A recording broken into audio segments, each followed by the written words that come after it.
ಆದಿಕಾಂಡ ಪುಸ್ತಕ 2ನೇ ಅಧ್ಯಾಯ 18ನೇ ವಾಕ್ಯವನ್ನು ಓದೋಣ. ಮತ್ತು ಯೆಹೋವ ದೇವರು, ಮನುಷ್ಯನು ಒಂಟಿಗನಾಗಿರುವುದು ಒಳ್ಳೆಯದಲ್ಲ, ಅವನಿಗೆ ಸರಿಬೀಳುವ ಸಹಕಾರಿಯನ್ನು ಉಂಟುಮಾಡುವೆನು ಅಂದನು. ಈ ವಾಕ್ಯವನ್ನು ನಾವೆಲ್ಲರೂ ಕೂಡ ಗಂಡ ಹೆಂಡತಿಗೆ ಅನ್ವಯಿಸುವಂಥ ವಾಕ್ಯ ಎಂಬುದಾಗಿ ಅಂದುಕೊಂಡಿದ್ದೇವೆ. ಅದೇ ಸತ್ಯವೂ ಕೂಡ. ಯಾಕಂದರೆ ದೇವರು ಆದಾಮನನ್ನು ಉಂಟು ಮಾಡುವಾಗ ಈ ಕಾರ್ಯವನ್ನು ಹೇಳುತ್ತಾರೆ. ಖಂಡಿತವಾಗಿ ಇದು ಗಂಡ ಹೆಂಡತಿಗೆ ಬಹಳ ಮುಖ್ಯವಾದಂತಹ ವಾಕ್ಯವಾಗಿಯೇ ಇದೆ. ದೇವರು ತಕ್ಕ ಸಂಗಾತಿಯನ್ನು ಇಲ್ಲಿ ಉಂಟು ಮಾಡುವಂಥದ್ದನ್ನೇ ನೋಡುತ್ತೇವೆ. ನಾವು ಅದನ್ನೇ ಎದುರು ನೋಡುತ್ತೇವೆ. ಸತ್ಯವೂ ಅದೇನೆ. ಅನೇಕರಿಗೆ ಸಂದೇಹ ಇದೆ, ತಕ್ಕ ಸಂಗಾತಿ ಅಂದರೆ ಏನು, ಈ ಸರಿ ಬೀಳುವ ಸಂಗಾತಿ ಎನ್ನುವಂಥದ್ದು ಇದೇನಾ? ಆ ರೀತಿಯಾಗಿ ಗಂಡಸರಿಗೂ ಕೂಡ ಸಂದೇಹ ಇದೆ, ಹೆಂಗಸರಿಗೂ ಕೂಡ ಸಂದೇಹ ಇದೆ. ಏನು ಸರಿ ಬೀಳುವ ಸಂಗಾತಿ ಅಂದರೆ ಅಂತ. ನಮಗೆ ಈ ಮದುವೆ ಆಗುವ ತನಕ ಒಂದು ಕನಸು ಇರುತ್ತದೆ. ಅದು ಕನಸು ಎನ್ನುವುದಕ್ಕಿಂತ ನಿರೀಕ್ಷೆ ಇರುತ್ತದೆ. ಈ ರೀತಿಯಾಗಿರುತ್ತದೆ, ಆ ರೀತಿಯಾಗಿರುತ್ತದೆ, ಮದುವೆ ಜೀವಿತ ಆ ರೀತಿ ಇರುತ್ತದೆ, ಈ ರೀತಿ ಇರುತ್ತದೆ. ಆ ರೀತಿಯಾಗಿ ನಾವು ನೆನೆಸಿ ಬಂದ್ವಿ ಅಂದರೆ 99% ಆಪೋಸಿಟ್ ಆಗಿಯೇ ಇದೆ.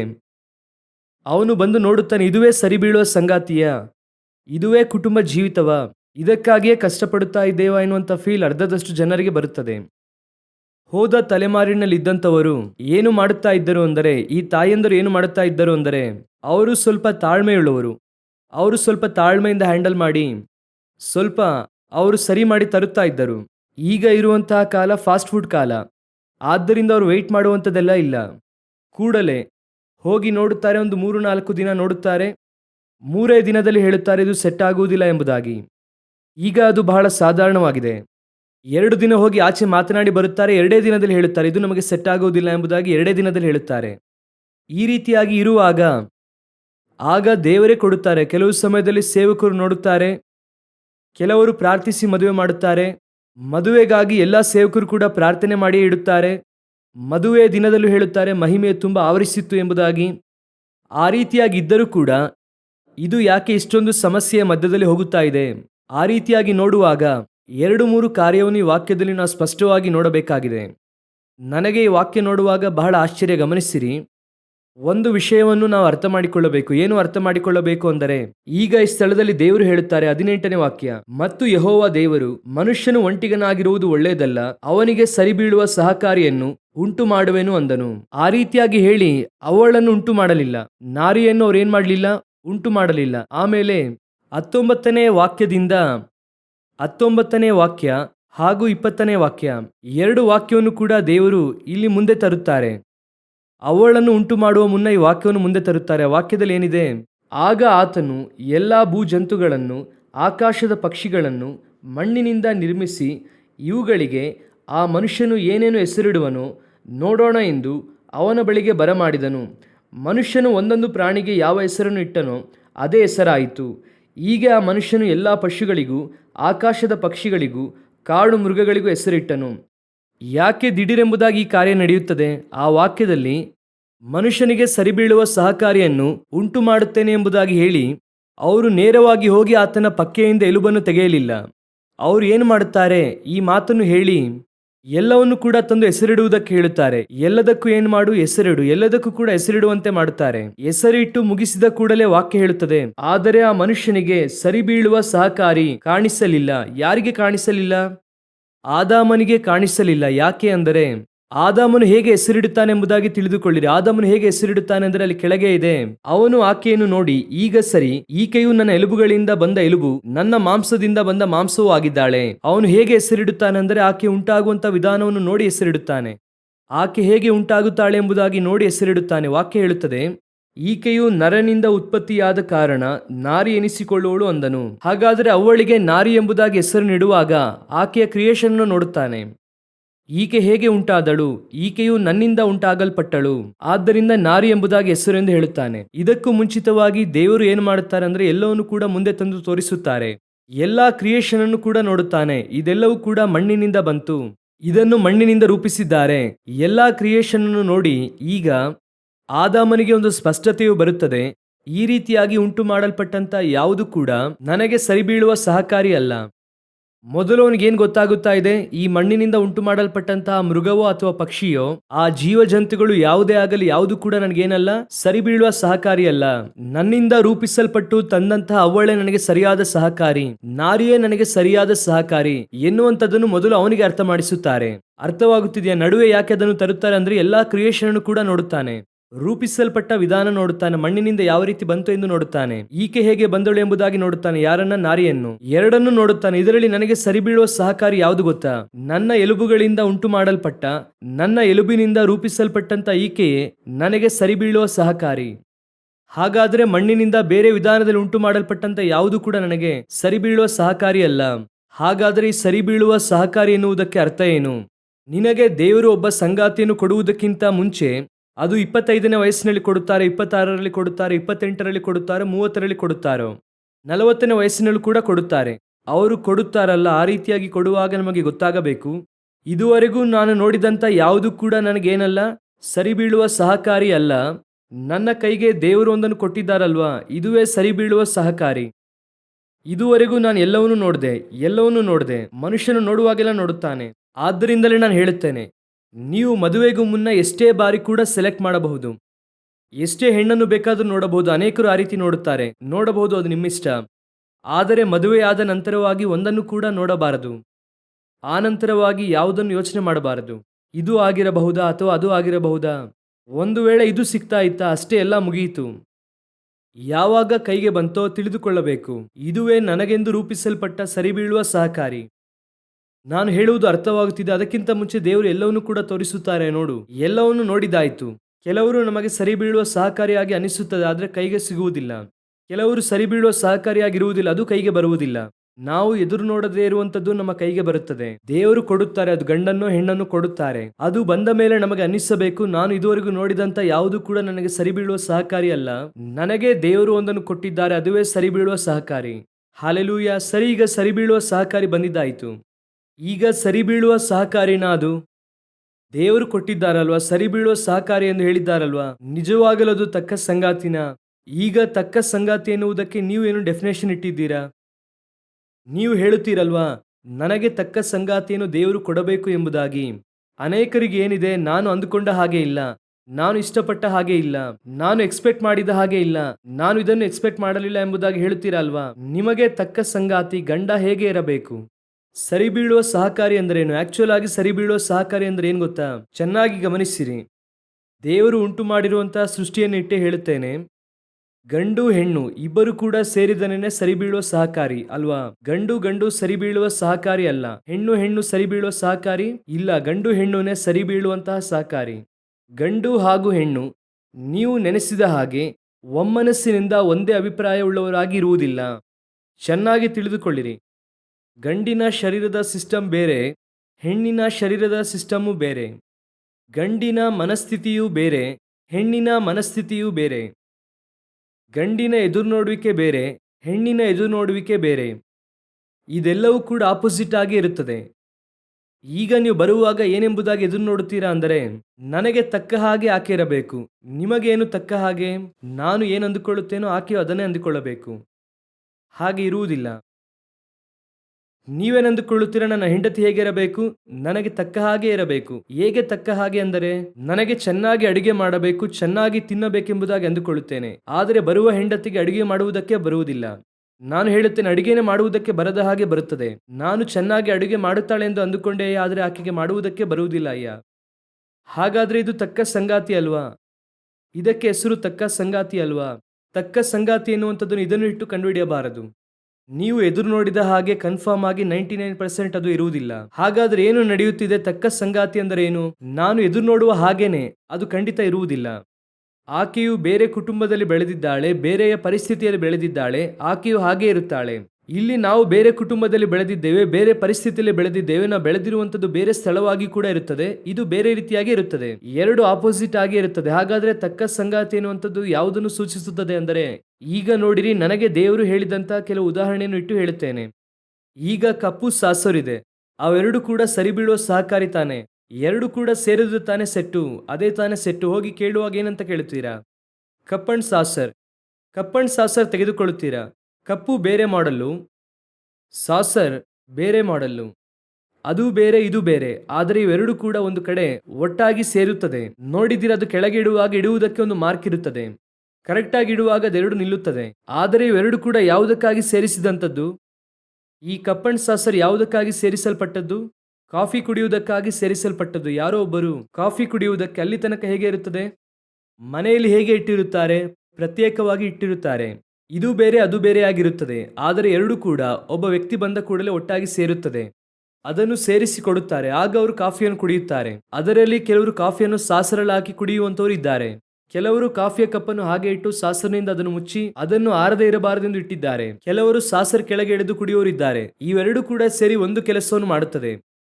ಅದನ್ನು ಹೊರತುಪಡಿಸಿ ಇವೆರಡು ಆಪೋಸಿಟ್ ಆಗಿರುತ್ತದೆ. ಇದರ ರೂಪ ಬೇರೆ, ಇದು ಆರಿಜೆಂಟಲ್ ಆಗಿರುತ್ತದೆ, ಅದು ವರ್ಟಿಕಲ್ ಆಗಿರುತ್ತದೆ. ಇದರ ಒಳಗೆ ಹೋಲ್ ಇರುತ್ತದೆ, ಆದರೆ ಇದು ಸ್ವಲ್ಪ ಹಾಗೆ ಸ್ಲೋಪ್ ಆಗಿರುತ್ತದೆ. ಒಂದೊಂದು ಕೂಡ ಒಂದೊಂದು ವಿಧವಾಗಿರುತ್ತದೆ, ಆದರೆ ಇದೆರಡು ಕೂಡ ಸೇರಿ ಒಂದು ಕೆಲಸವನ್ನು ಮಾಡುತ್ತದೆ. ಬೋಲ್ಟ್ ತೆಗೆದುಕೊಳ್ಳಿ, ನೆಟ್ ತೆಗೆದುಕೊಳ್ಳಿ, ನೀವೆರಡನ್ನು ನೋಡಿರುತ್ತೀರಾ.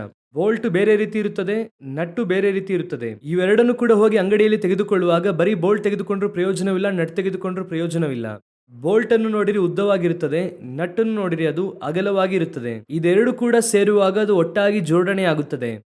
ಎರಡು ಕೂಡ ಪ್ರತ್ಯೇಕವಾಗಿರುತ್ತದೆ ಒಂದು ಕಡೆ, ಎರಡು ಕೂಡ ಒಂದು ಕಡೆ ಸೇರಬೇಕು. ಇವೆರಡು ಕೂಡ ಒಂದು ಕಡೆ ಸೇರಿ, ಈಗ ಉದಾಹರಣೆಗೆ ಹೇಳುತ್ತೇನೆ, ಕಾರ್ ವೀಲ್ ಇದೆ. ಆ ಕಾರ್ ವೀಲ್ ಅಲ್ಲಿ 4 ಬೋಲ್ಟ್ ನೆಟ್ಟನ್ನು ಹಾಕಿರುತ್ತಾರೆ. ಇವೆರಡು ಅಂದರೆ 8 ಕೂಡ ಸೇರಿ ಏನು ಮಾಡಬೇಕು ಅಂದರೆ ಒಂದು ಕಾರನ್ನು ಓಡಿಸುವುದಕ್ಕೆ ಉಪಯುಕ್ತವಾಗಿದೆ.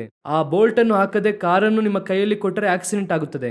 ಈಗ ಇವೆರಡು ಕೂಡ ಸೇರಿ ಒಂದು ಕೆಲಸವನ್ನು ಮಾಡುತ್ತದಲ್ವಾ? ಹಾಗಾದ್ರೆ ಬೋಲ್ಟ್ ನೆಟ್ಟು ಸರಿ ಬೀಳುವ ಸಹಕಾರಿ, ಕಪ್ಪು ಸಾಸರು ಸರಿ ಬೀಳುವ ಸಹಕಾರಿ. ಈ ರೀತಿಯಾಗಿ ಅನೇಕ ಇದೆ. ಈಗ ದಿನವನ್ನು ಡೇ ಎಂದು ಹೇಳುತ್ತೇವೆ. ಈ ದಿನದಲ್ಲಿ ಕತ್ತಲೆಯೇ ಬರಲಿಲ್ಲ, ಆಗ ಏನಾಗುತ್ತದೆ? ಇದು ಸಂಪೂರ್ಣ ಏನಾಗುತ್ತದೆ? ಹಗಲು. ರಾತ್ರಿ ಬಂದರೇನೆ ಒಂದು ದಿನ, ಆದರೆ ರಾತ್ರಿ ಬೇರೆ, ಹಗಲು ಬೇರೆ. ಇಲ್ಲಿ ಸೂರ್ಯ ಇರುತ್ತದೆ, ಅಲ್ಲಿ ಚಂದ್ರ ಇರುತ್ತದೆ. ಇದು ಬಿಸಿಯಾಗಿರುತ್ತದೆ, ಅದು ತಣ್ಣಗಿರುತ್ತದೆ. ಇದರ ಪರಿಸ್ಥಿತಿ ಬೇರೆ, ಅದರ ಪರಿಸ್ಥಿತಿ ಬೇರೆ, ಆದರೆ ಇವೆರಡು ಕೂಡ ಸೇರಿದರೇನೆ ಒಂದು ದಿನ. ಅರ್ಥವಾಗುತ್ತಿದೆಯಾ ನಿಮಗೆ? ಸೂರ್ಯ ಬೇರೆ, ಚಂದ್ರ ಬೇರೆ. ಇವೆರಡು ಕೂಡ ಸೇರಿದರೇನೆ ಅದು ಒಂದು ಕಾಲಘಟ್ಟವನ್ನು ತರುತ್ತದೆ. ಆಪೋಸಿಟ್ ಆಗಿರುವಂತ ಇವೆರಡು ಕಾರ್ಯವು ಕೂಡ ಸೇರಿ ಒಂದು ಕಾರ್ಯವನ್ನು ಮಾಡುತ್ತದೆ. ಆ ಒಂದು ಕಾರ್ಯವನ್ನು ನಡೆಸುವುದಕ್ಕೋಸ್ಕರವಾಗಿಯೇ ಕರ್ತನು ತಂದನು. ಅದಕ್ಕೆ ಹೆಸರೇ ಸರಿಬೀಳುವ ಸಹಕಾರಿ. ಅವೆರಡು ಕೂಡ ಸೇರಿದಾಗಲೇ ಅದನ್ನು ಮಾಡುವುದಕ್ಕೆ ಸಾಧ್ಯ. ಬೇರೆ ಯಾರು ಕೂಡ ಅದನ್ನು ಮಾಡುವುದಕ್ಕೆ ಆಗುವುದಿಲ್ಲ. ಆ ರೀತಿಯಾಗಿಯೇ ಗಂಡನನ್ನು ಹೆಂಡತಿಯನ್ನು, ಗಂಡನ್ನು ಹೆಂಗಸನ್ನು ದೇವರು ಉಂಟು ಮಾಡಿದ್ದಾರೆ. ಇಬ್ಬರು ಕೂಡ ಎಲ್ಲದರಲ್ಲೂ ಕೂಡ ಆಪೋಸಿಟ್ ಆಗಿ ಇರುತ್ತಾರೆ. ಮೈಂಡ್ ಸೆಟ್ ಅಲ್ಲಿ ಹೇಳುತ್ತೇನೆ, ಸೈಕಾಲಜಿ. ಗಂಡಸರ ಸೈಕಾಲಜಿ ಬೇರೆ, ಹೆಂಗಸರ ಸೈಕಾಲಜಿ ಬೇರೆ. ಇವರಿಗೆ ಲೈಟ್ ಕಲರ್ ಇಷ್ಟವಾಗಿರುತ್ತದೆ, ಅವರಿಗೆ ಡಾರ್ಕ್ ಕಲರ್ ಇಷ್ಟವಾಗಿರುತ್ತದೆ.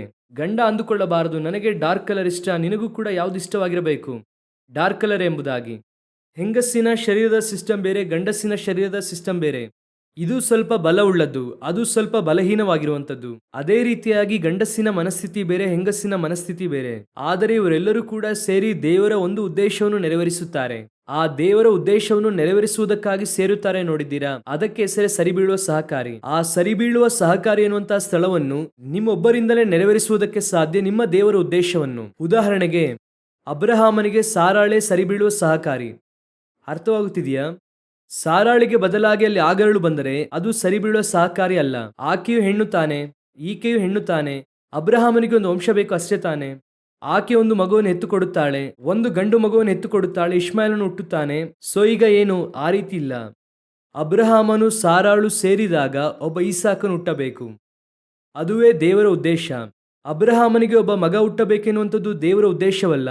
ಅಬ್ರಹಾಮನಿಗೂ ಸಾರಾಳಿಗೂ ಸೇರಿ ಒಬ್ಬ ಮಗು ಹುಟ್ಟಬೇಕು, ಅದುವೇ ದೇವರ ಉದ್ದೇಶ. ಅದೇ ರೀತಿಯಾಗಿ ನಿಮ್ಮ ಮೂಲಕವಾಗಿ, ನಿಮ್ಮ ಕುಟುಂಬದ ಮೂಲಕವಾಗಿ ದೇವರು ಒಂದು ಉದ್ದೇಶವನ್ನು ನೆರವೇರಿಸುವುದಕ್ಕೆ ಇಷ್ಟಪಡುತ್ತಿದ್ದಾರೆ. ಅರ್ಥವಾಗುತ್ತಿದೆಯಾ? ಉದ್ದೇಶ ನೆರವೇರಬೇಕು ನೋಡಿದ್ರ, ಅದಕ್ಕಾಗಿಯೇ ನೀವು ಒಟ್ಟಾಗಿ ಸೇರಿಸಲ್ಪಟ್ಟಿದ್ದೀರಾ. ಇವತ್ತು ನೀವು ಜೀವಿತವೆಲ್ಲ ಏನು ಮಾಡುತ್ತೀರಾ? ಮದುವೆಯಾದ ಆರಂಭದಿಂದ ಏನು ಮಾಡುತ್ತೀರಾ? ಬಂದಂತಹ ಅಂದಿನಿಂದ ಅತ್ತೆಯು ತನಗೆ ತಕ್ಕ ಸೊಸೆಯಾಗಿರಬೇಕೆಂಬುದಾಗಿ ಅವರು ನೆನೆಸುತ್ತಾರೆ. ಸೊಸೆಯು ತನಗೆ ತಕ್ಕ ಹಾಗೆ ಅತ್ತೆ ಇರಬೇಕೆಂಬುದಾಗಿ ಆಕೆ ನೆನೆಸುತ್ತಾಳೆ. ಗಂಡನಿಗೆ ತನಗೆ ತಕ್ಕ ಹಾಗೆ ಹೆಂಡತಿ ಇರಬೇಕು, ಹೆಂಡತಿಗೆ ತನಗೆ ತಕ್ಕ ಹಾಗೆ ಗಂಡ ಇರಬೇಕು. ಈಗ ಇವರೆಲ್ಲರ ಪರಿಸ್ಥಿತಿಯು ಕೂಡ ಏನಾಗಿದೆ? ಒಬ್ಬೊಬ್ಬರು ಕೂಡ ಅವರಿಗೆ ತಕ್ಕ ಹಾಗೆ ಇನ್ನೊಬ್ಬರು ಇರಬೇಕೆಂಬುದಾಗಿ ಏನ್ ಮಾಡುತ್ತಿದ್ದಾರೆ? ಬದಲಾಯಿಸಲು ಬಯಸುತ್ತಿದ್ದಾರೆ. ನಮ್ಮ ಕುಟುಂಬದ ಸಂಪ್ರದಾಯ ಇದೇನೆ, ನಮ್ಮ ಕುಟುಂಬಕ್ಕೆ ಬರುವಂತಹ ಸೊಸೆ ಈ ರೀತಿಯಾಗಿ ಇರಬೇಕೆಂಬುದಾಗಿ ಹೇಳುತ್ತಾರೆ. ಕೂಡಲೇ ಆಕೆ ಹೇಳುತ್ತಾಳೆ, ನಮ್ಮ ಮನೆಗೆ ಇದ್ದದ್ದು ಈ ರೀತಿಯಾಗಿ, ನಮ್ಮ ಮನೆಯಲ್ಲಿ ನಾನು ಈ ರೀತಿಯಾಗಿ ಇರುತ್ತೇನೆ. ಅಲ್ಲಿ ಆರಂಭವಾಗುತ್ತದೆ ಜಗಳ. ಅದು ಹಾಗೆ ಗಂಡನ ಬಳಿಯಲ್ಲಿ ಹೋಗುತ್ತದೆ, ಮಾವನ ಬಳಿಯಲ್ಲಿ ಹೋಗುತ್ತದೆ. ಆದರೆ ಈ ಹೆಣ್ಣನ್ನು ಯಾಕೆ ದೇವರು ಈ ಕುಟುಂಬಕ್ಕೆ ತಂದು ಈ ಗಂಡನ ಕೈಯಲ್ಲಿ ಕೊಟ್ಟಿದ್ದಾರೆ ಅಂದರೆ, ಈಕೆಯು ಅವರ ಹಾಗೆ ಅಡುಗೆ ಮಾಡುವುದಕ್ಕಾಗಿ ಅಲ್ಲ, ಆಕೆ ಇವರ ಹಾಗೆ ಡ್ರೆಸ್ ಮಾಡುವುದಕ್ಕಾಗಿ ಅಲ್ಲ, ಕರೆದುಕೊಂಡು ಬಂದಂಥದ್ದು ಇವರಿಬ್ಬರನ್ನು ಕೂಡ ಇಟ್ಟು ಪರಲೋಕದಲ್ಲಿರುವಂಥ ಒಂದು ಉದ್ದೇಶವನ್ನು ಭೂಮಿಯಲ್ಲಿ ಮಾಡಬೇಕಾಗಿದೆ. ಆ ಉದ್ದೇಶವನ್ನು ನೆರವೇರಿಸುವುದಕ್ಕಾಗಿ ಇಬ್ಬರನ್ನು ಸೇರಿಸಿದ್ದಾರೆ. ಇವರಿಬ್ಬರು ಕೂಡ ಆ ಉದ್ದೇಶವನ್ನೇ ಮೊದಲು ತಿಳಿದುಕೊಂಡಿಲ್ಲ. ಇದಕ್ಕಾಗಿಯೇ ಬಂದಿದ್ದೇವೆ ಎನ್ನುವಂಥ ಉದ್ದೇಶವನ್ನು ಅವ್ರೇನ್ ಮಾಡಿಲ್ಲ, ತಿಳಿದುಕೊಂಡಿಲ್ಲ. ಜೀವಿತವೆಲ್ಲ ಈ ಜಗಳದಲ್ಲೇ 40 ವರ್ಷ ಮುಗಿಯಿತು. ಏನಾಯಿತು? 40 ವರ್ಷಗಳ ಕಾಲ ಓಡಿತು. ಆಮೇಲೆ 40 ವರ್ಷಗಳಾದ ನಂತರ ಈಗ ಗೊತ್ತಾಗುತ್ತಾ ಇದೆ. ಏನು ಗೊತ್ತಾಗುತ್ತಾ ಇದೆ? ಅವರಿಗೆ ತಕ್ಕ ಹಾಗೆ ನಾನು ಮಾರ್ಪಟ್ಟೆ. ತಕ್ಕ ಸಂಗಾತಿ ಅಂದ್ರೆ ಏನ್ ಗೊತ್ತಾ? ಅವನಿಗೆ ಒಂದು ದಿನ ಗೊತ್ತಾಗುತ್ತದೆ, ಅಬ್ರಹಾಮನಿಗೆ, ದೇವರು ನನ್ನನ್ನು ಕಾನಾನ್ಗೆ ಕರೆತಂದು ಸಾರಾಳೊಂದಿಗೆ ಸೇರಿ ಈಸಾಕನನ್ನು ಕರೆತರಬೇಕೆನ್ನುವಂಥದ್ದೇ ದೇವರ ಉದ್ದೇಶ. ಅದಕ್ಕಾಗಿಯೇ ನಾನು ಕರೆತರಲ್ಪಟ್ಟೆ. ಈ ಈಸಾಕನು ಹುಟ್ಟಿದ ನಂತರವಾಗಿ ಅವರಿಗೆ ಆ ಪ್ರಕಟಣೆ ಸಿಗುತ್ತದೆ. ಅದೇ ರೀತಿಯಾಗಿ ನಿಮಗೆ ತಕ್ಕ ಸಂಗಾತಿಯನ್ನು ದೇವರು ಉಂಟು ಮಾಡಿ ಇಟ್ಟಿದ್ದಾರೆ. ನಮ್ಮ ಮೂಲಕವಾಗಿ ದೇವರು ಭೂಮಿಯಲ್ಲಿ ಏನೋ ಒಂದನ್ನು ಮಾಡಬೇಕಾಗಿದೆ. ಅದನ್ನು ಮಾಡುವುದಕ್ಕಾಗಿಯೇ ನಮ್ಮನ್ನು ಒಟ್ಟಾಗಿ ಸೇರಿಸಿದ್ದಾರೆ. Heavenly plan. ಅದನ್ನು ಇಬ್ಬರು ಕೂಡ ಸೇರಿ ಪ್ರಾರ್ಥನೆ ಮಾಡಿ ಕೇಳಬೇಕು, ದೇವರೇ ನಮ್ಮನ್ನು ಯಾಕೆ ಒಟ್ಟಿಗೆ ಸೇರಿಸಿದ್ದೀರಾ? ನಿಮ್ಮನ್ನು ಸೇರಿಸಿರುವುದಕ್ಕೆ ದೇವರ ಚಿತ್ತವನ್ನು ತಿಳಿದುಕೊಂಡು ಅದನ್ನು ಮಾಡುವುದಕ್ಕೆ ಪ್ರಯತ್ನ ಪಡಿರಿ. ನಿಮ್ಮ ಮಧ್ಯೆ ಇರುವಂತಹ ಏರುಪೇರನ್ನು ದೇವರು ಸರಿ ಮಾಡುತ್ತಾರೆ. ಪರಲೋಕ ಅದನ್ನು ಸರಿ ಮಾಡಿಕೊಡುತ್ತದೆ. ನೀವು ದೇವರ ಉದ್ದೇಶವನ್ನು ಒಟ್ಟಾಗಿ ಸೇರಿ ಮಾಡುವುದಕ್ಕೆ ಆರಂಭಿಸುವಾಗ ನೋಡಿ, ದೇವರು ನಿಮ್ಮ ಮಧ್ಯೆ ಇರುವಂತಹ ತಪ್ಪಾದ ಅಭಿಪ್ರಾಯಗಳನ್ನು, ನಿಮ್ಮ ಮಧ್ಯೆ ಇರುವಂತಹ ವೈಯಕ್ತಿಕ ಕಾರ್ಯವೆಲ್ಲವನ್ನು ಕೂಡ ಮಾರ್ಪಡಿಸುತ್ತಾರೆ. ಆದರೆ ನಾವು ಕಡೆಯ ತನಕ ಹಂತಕ್ಕೆ ಬರುವುದೇ ಇಲ್ಲ. ಯಾಕೆ ನಮ್ಮನ್ನು ಸೇರಿಸಿದ್ದಾರೆ ಎನ್ನುವುದಕ್ಕೆ ನಾವು ತಿಳಿದುಕೊಳ್ಳುವುದಿಲ್ಲ. ಅವರು ಸರಿ ಇಲ್ಲ, ಹೆಂಡತಿ ಸರಿ ಇಲ್ಲ, ಒಬ್ಬರ ಮೇಲೊಬ್ಬರು ತಪ್ಪು ಹೊರಿಸುತ್ತಾ ಈ ರೀತಿಯಾಗಿ 25 ವರ್ಷಗಳ ಕಾಲ ಮುಗಿಯಿತು. 30 ವರ್ಷ ಮುಗಿಯಿತು, ಯೋಚನೆ ಮಾಡಲೇ ಇಲ್ಲ. ಈಗ 25 ವರ್ಷ ಮಕ್ಕಳು ನಮ್ಮನ್ನು ನೋಡಿದ್ದಾರೆ. ಇದರ ನಡುವೆ ನಮಗೆ 2 ಮಕ್ಕಳು ಬೇರೆ ಹುಟ್ಟಿದ್ದಾರೆ. ಮಕ್ಕಳು ನೋಡಿದ್ದಾರೆ. ಈಗ ಅವರೇನ್ ಪ್ಲಾನ್ ಮಾಡುತ್ತಾರೆ? ಅಪ್ಪ ಅಮ್ಮನ ಹಾಗೆ ಜಗಳ ಮಾಡದೆ ಕುಟುಂಬವನ್ನು ನಡೆಸಬೇಕೆಂಬುದಾಗಿ ನಿಮ್ಮನ್ನು ನೋಡಿ ಕಲಿತುಕೊಂಡ ಇಲ್ವಾ? ಇನ್ನೊಂದನ್ನು ಕಲಿತುಕೊಳ್ಳುತ್ತಾನೆ, ನನಗೆ ಕುಟುಂಬವೇ ಬೇಡ. ಯಾಕಪ್ಪ ಬೇಡ? ಇವರಿಬ್ಬರು ಕೂಡ ಜಗಳ ಮಾಡುತ್ತಾರೆ ಅಲ್ವಾ? ಇಸ್ರಾಯೇಲ್ ಪ್ಯಾಲೆಸ್ತೀನ್ ಸಮಸ್ಯೆಗಿಂತಲೂ ಇವರ ಸಮಸ್ಯೆ ಬಹಳ ದೊಡ್ಡ ಸಮಸ್ಯೆ. ಇವರಿಬ್ಬರು ಕೂಡ ಜಗಳವಾಡಿದ್ದರಲ್ಲಿ ಮಗ ಹೇಳುತ್ತಾನೆ, ನನಗೆ ಹೆಂಡತಿ ಎನ್ನುವವಳು ಬೇಡವೇ ಬೇಡ, ನನ್ನ ಜೀವಿತ ನೆಮ್ಮದಿಯಾಗಿರಬೇಕು. ಆ ಮಗಳು ಹೇಳುತ್ತಾಳೆ, ನನಗೆ ಗಂಡ ಎನ್ನುವವನು ಬೇಡವೇ ಬೇಡ, ಸುಮ್ಮನೆ ಯಾಕೆ ಬೇಕು ಸಹವಾಸ? ಯಾಕೆ ಗಂಡ ಬೇಡ? ಈಗೋ ಇವರಿಬ್ಬರು ಆಡುವಂಥ ಜಗಳ ಇದೆಯಲ್ಲ. ಹಾಗಾದ್ರೆ ತಕ್ಕ ಸಂಗಾತಿ ಎನ್ನುವಂಥದ್ದು ಇದಲ್ಲ, ಜಗಳವಾಡುವಂಥದ್ದಲ್ಲ, ಸಮಾಧಾನವಾಗುವುದಲ್ಲ, ಇದು ಸಹಜ ಎನ್ನುವಂಥ ತೀರ್ಮಾನಕ್ಕೆ ನಾವು ಬಂದಿದ್ದೇವೆ. ಆದರೆ ನಮ್ಮ ಜೀವಿತದಲ್ಲಿ ದೇವರ ಹತ್ರ ಕೇಳಬೇಕು, ನಮ್ಮನ್ನು ಯಾಕೆ ಒಟ್ಟುಗೂಡಿಸಿದ್ದೀರಾ? ಯಾವುದೋ ಒಂದು ಉದ್ದೇಶಕ್ಕೋಸ್ಕರವಾಗಿಯೇ ಕರೆತಂದಿದ್ದೀರಾ? ಇಲ್ಲ ಅಂದರೆ ದೇವರು ಅಂದುಕೊಂಡಿದ್ರೆ ಏನ್ ಮಾಡಬಹುದಾಯಿತು? ಎಷ್ಟೋ ಕಾರ್ಯವನ್ನು ತಡೆ ಹಿಡಿದಂತಹ ದೇವರು ಇದನ್ನು ಯಾಕೆ ತಡೆ ಹಿಡಿಯಲಿಲ್ಲ? ಕೆಲವು ಸಮಯದಲ್ಲಿ ಕೇಳುತ್ತೇವೆ ಅಲ್ವಾ, ಯಾಕೆ ದೇವರು ಕೊಟ್ರಿ? ನಿನಗೆ ಇದುವೇ ಜೀವಿತದಲ್ಲಿ ಮೋಸವಾದಂತಹ ನಾಶನ ಅಂದಿದ್ದರೆ ದೇವರು ಯಾವತ್ತೋ ಕಾಪಾಡುತ್ತಾ ಇದ್ದರು. ಹಾಗಾದ್ರೆ ತಕ್ಕ ಸಂಗಾತಿಯನ್ನು ದೇವರು ಯಾಕೆ ಉಂಟು ಮಾಡಿದ್ದಾರೆ? ನಿಮ್ಮ ಮೂಲಕವಾಗಿ ಪರಲೋಕ ಈ ಭೂಮಿಯಲ್ಲಿ ಏನನ್ನೋ ಮಾಡುವುದಕ್ಕೆ ಬಯಸುತ್ತಾ ಇದೆ. ಅದು ಏನೆಂಬುದಾಗಿ ನೀವು ಕಂಡುಹಿಡಿದು ಅದನ್ನು ಮಾಡಬೇಕು. ಎರಡನೆಯದಾಗಿ, ತಕ್ಕ ಸಂಗಾತಿ ಯಾತಕ್ಕಾಗಿ? ಓದಿರಿ, ಪ್ರಸಂಗಿ ಪುಸ್ತಕ 4ನೇ ಅಧ್ಯಾಯ 10ನೇ ವಾಕ್ಯವನ್ನು ಓದಿರಿ. ಒಬ್ಬನು ಬಿದ್ದರೆ ಇನ್ನೊಬ್ಬನು ಎತ್ತುವನು, ಬಿದ್ದಾಗ ಎತ್ತುವವನು ಇನ್ನೊಬ್ಬನಿಲ್ಲದಿದ್ದರೆ ಅವನ ಗತಿ ದುರ್ಗತಿಯೇ. ಚೆನ್ನಾಗಿ ಗಮನಿಸಿರಿ, ಯಾಕೆ ದೇವರು ಇಬ್ಬರನ್ನು ಉಂಟು ಮಾಡುತ್ತಾರೆ? ತಕ್ಕ ಸಂಗಾತಿ ಇಬ್ಬರನ್ನು ಕೂಡ ದೇವರು ಉಂಟು ಮಾಡುವುದಕ್ಕೆ ಕಾರಣ ಏನು? ಒಬ್ಬನು ಬಿದ್ದರೆ ಇನ್ನೊಬ್ಬನೇನು ಮಾಡುತ್ತಾನೆ? ಮೇಲೆ ಎತ್ತುತ್ತಾನೆ. ಇದನ್ನು ನೀವು ಲೋಕ ಪ್ರಕಾರವಾಗಿಯೂ ತೆಗೆದುಕೊಳ್ಳಬಹುದು, ಮೇಯ್ನ್ ಆಗಿ ಸ್ಪಿರಿಚುವಲ್ ಆಗಿ ತೆಗೆದುಕೊಳ್ಳಬಹುದು. ಈಗ ಸ್ಪಿರಿಚುವಲ್ ಆಗಿ ನೋಡುವಾಗ ಒಂದು ಕಾರ್ಯವನ್ನು ನಾನು ನಿಮಗೆ ಹೇಳುತ್ತೇನೆ. ಇದು ಕೇವಲ ಮದುವೆಯಾದಂಥವರಿಗೆ ಮಾತ್ರವಾ ಎಂಬುದಾಗಿ ನೀವು ಕೇಳುವುದಾದರೆ, ಹೊಸ ಒಡಂಬಡಿಕೆಯಲ್ಲಿ ದೇವರು ಹೇಳುತ್ತಾರೆ, ಮದುವೆಯಾಗದೇ ಇರುವುದಕ್ಕೂ ಕೂಡ ಅವಕಾಶ ಎನ್ನುವಂಥದ್ದಿದೆ. ತಾಯಿಯ ಗರ್ಭದಲ್ಲೇ ನಪುಂಸಕರಾಗಿ ಹುಟ್ಟಿದವರು ಇದ್ದಾರೆ, ತಾವಾಗಿಯೇ ನಪುಂಸಕರಾದವರು ಇದ್ದಾರೆ, ದೇವರಿಗೋಸ್ಕರವಾಗಿ ತಮ್ಮನ್ನು ಹಾಗೆ ಮಾಡಿಕೊಂಡವರು ಇದ್ದಾರೆ. ಅಂದರೆ ಈ ನಪುಂಸಕರು ಎನ್ನುವುದಕ್ಕೆ 2 ವಿಧವಾದ ಅರ್ಥ ಇದೆ. ಒಂದು ಶಾರೀರಿಕವಾಗಿ ನಪುಂಸಕರಾದವರು, ಇನ್ನೊಂದು ಮದುವೆಯನ್ನು ಆಗದೇ ಇರುವಂಥವರು. ಸರಿ, ಈಗ ಇವರು ಒಂಟಿತಾನೆ. ಹಾಗಾದ್ರೆ ಹೊಸ ಒಡಂಬಡಿಕೆಯ ಪ್ರಕಾರ ತಕ್ಕ ಸಂಗಾತಿ ಎನ್ನುವಂಥದ್ದೇನು? ಈಗ ಯೇಸುವನ್ನು ನೋಡಿರಿ, ಒಂದು ವಾಕ್ಯವನ್ನು ಸುಂದರವಾಗಿ ಹೇಳುತ್ತಾರೆ. ನೋಡಿರಿ, ಮತ್ತಾಯನು ಬರೆದ ಸುವಾರ್ತೆ 18ನೇ ಅಧ್ಯಾಯ 19ನೇ ವಾಕ್ಯ ಓದಿರಿ. ಇದಲ್ಲದೆ ನಿಮ್ಮಲ್ಲಿ ಇಬ್ಬರು ತಾವು ಬೇಡಿಕೊಳ್ಳತಕ್ಕ ಯಾವುದಾದ್ರೂ ಒಂದು ಕಾರ್ಯದ ವಿಷಯವಾಗಿ ಭೂಲೋಕದಲ್ಲಿ ಒಂದೇ ಮನಸ್ಸುಳ್ಳವರಾಗಿದ್ದರೆ, ಈಗ ಇಬ್ಬರು ಕೂಡ ಒಮ್ಮನಸ್ಸುಳ್ಳವರಾಗಿರಬೇಕೆಂಬುದಾಗಿ ವಾಕ್ಯದಲ್ಲಿ ಬರೆಯಲ್ಪಟ್ಟಿದೆ. ಇಬ್ಬರು ಒಮ್ಮನಸ್ಸಿನಿಂದಿರಬೇಕು. ಇಬ್ಬರು ಒಂದು ಕಾರ್ಯದ ವಿಷಯದಲ್ಲಿ ಭೂಲೋಕದಲ್ಲಿ ಒಂದೇ ಮನಸ್ಸುಳ್ಳವರಾಗಿದ್ದರೆ ಆ ರೀತಿ ಹೇಳುತ್ತಾರೆ. ಈಗ ಹೊಸ ಒಡಂಬಡಿಕೆಯ ಪ್ರಕಾರ ನಪುಂಸಕರಾಗಿದ್ದರೆ ಈಗ ಯೇಸು ಕಳಿಸುವಾಗ ಎಲ್ಲ ಕಡೆ ಇಬ್ಬಿಬ್ಬರಾಗಿ ಕಳಿಸುತ್ತಾರೆ. ನೀವು ನೋಡಿದ್ದೀರಾ ಅಲ್ವಾ? ಅದ್ಭುತವನ್ನು ಮಾಡುವುದಕ್ಕೆ, ಸುವಾರ್ತೆ ಸಾರುವುದಕ್ಕೆ ಏನ್ ಮಾಡ್ತಾರೆ? ಇಬ್ಬರನ್ನು ಕಳಿಸುತ್ತಾರೆ. ಸರಿ, ಇಂಡಿಯಾಗೆ ಯಾರು ಬಂದದ್ದು? ಎಷ್ಟು ತೋಮಗಳು? ಒಬ್ಬನು ಮಾತ್ರ ಬಂದಿದ್ದಾನಾ? ಹಾಗಾದ್ರೆ ಇಬ್ಬರು ತಾನೇ ಬರಬೇಕಾಗಿತ್ತು. ಇನ್ನೊಬ್ಬ ಎಲ್ಲಿ? ನಾನು ಹೇಳುತ್ತಿರುವುದು ಅರ್ಥವಾಗುತ್ತಿದೆಯಾ? ಯೇಸು ಇಬ್ಬಿಬ್ಬರಾಗಿ ಕಳಿಸಿದ್ದಕ್ಕೆ ಒಂದು ಕಾರಣ ಇದೆ. ಶಾರೀರಿಕವಾಗಿ ಹೇಳುತ್ತೇನೆ. ಏನು ಕಾರಣ? ಒಬ್ಬನು ಬಿದ್ದರೆ ಇನ್ನೊಬ್ಬನು ಮೇಲೆತ್ತುತ್ತಾನೆ. ಈಗ ಲೋಕ ಪ್ರಕಾರವಾಗಿ ಹೇಳುತ್ತೇನೆ. ಒಬ್ಬ ಗಂಡ ಸೋತು ಹೋದರೆ ಬಿಸ್ನೆಸ್ಸಲ್ಲಿ ಏನಾಗುತ್ತದೆ? ನಷ್ಟ ಉಂಟಾಗುತ್ತದೆ. ಜೀವಿತ ಎನ್ನುವಂಥದ್ದು ಒಂದು ಸೈಕಲ್. ಎಲ್ಲವೂ ಕೂಡ 100%. ಹುಟ್ಟಿದ ಅಂದಿನಿಂದ ಎಲ್ಲವೂ ಕೂಡ ಸೋಲೆ ಇಲ್ಲದೆ ಸಾಯುವ ತನಕ ಸಕ್ಸಸ್ಫುಲ್ ಆಗೇ ಇದ್ದ ಎನ್ನುವಂಥ ಒಬ್ಬ ಮನುಷ್ಯ ಭೂಮಿಯಲ್ಲಿ ಇಲ್ಲವೇ ಇಲ್ಲ. ಹುಟ್ಟಿದ ಅಂದಿನಿಂದ ಬರೀ ಸೋಲನ್ನು ಮಾತ್ರ ನೋಡಿ ಒಳ್ಳೆಯದನ್ನು ನೋಡದೆ ಸತ್ತಂತ ಒಬ್ಬ ಮನುಷ್ಯ ಭೂಮಿಯಲ್ಲಿ ಇರುವುದಕ್ಕೆ ಅವಕಾಶ ಇಲ್ಲವೇ ಇಲ್ಲ. ಎಲ್ಲರ ಜೀವಿತದಲ್ಲಿ ಎಲ್ಲವೂ ಕೂಡ ಬರುತ್ತದೆ. ಅಂತಹ ಸಮಯದಲ್ಲಿ ನಾವು ಸೋತು ಹೋಗುವಾಗ, ಕೆಳಗೆ ನಾವು ಹಾಗೆ ಕುಸಿದು ಬೀಳುವಾಗ ನಮ್ಮನ್ನು ಮೇಲೆತ್ತುವುದಕ್ಕೆ ಯಾರು ಬೇಕು? ಜೊತೆಗೆ ಒಬ್ಬ ವ್ಯಕ್ತಿ ಬೇಕು. ಒಂಟಿಯಾಗಿರುವುದಕ್ಕೆ ಆಗಲ್ಲ. ಆದ್ದರಿಂದ ಬಹುತೇಕ ದೇವರು ಯಾರನ್ನು ಕೊಡುತ್ತಾರೆ? ಹೆಂಡತಿಯನ್ನು ಕೊಡುತ್ತಾರೆ ಮನೆಯಲ್ಲಿ.